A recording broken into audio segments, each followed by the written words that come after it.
one of my favorite lines in the whole prayer book. I don't love TACHANUN.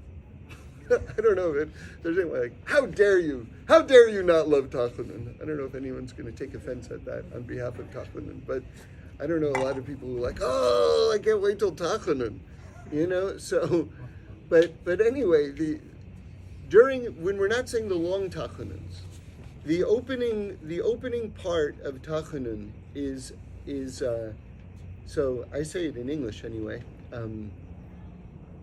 but I want to tell you a kavanah for this in a moment. You put your head down, right?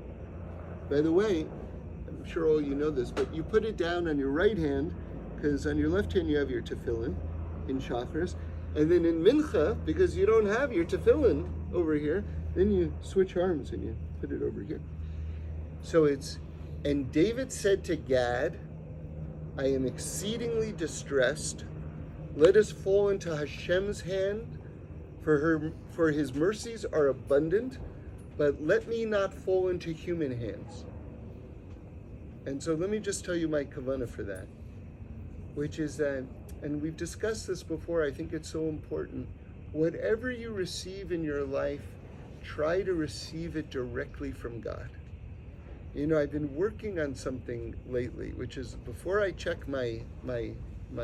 how my stocks are doing, right? Before I click on it to see what it is, I'm now just taking a moment before I look and I say, I'm receiving directly from God. Right now, God, I'm receiving directly from you. Just because, God forbid, I should think that my stocks are feeding me. You know what I mean? So the idea is that you want to be fed directly from God in all things. So now with that in mind, let's revisit this line from TACHANUN and we'll stop there. And David said to Gad, I am exceedingly distressed. Let us fall into Hashem's hand, for his mercies are abundant. Now listen carefully to this line. This is the line. But let me not fall into human hands. In other words, it's a prayer that I shouldn't think that the things that are happening in my life, whatever it is because of the people around me. That I should only receive from God.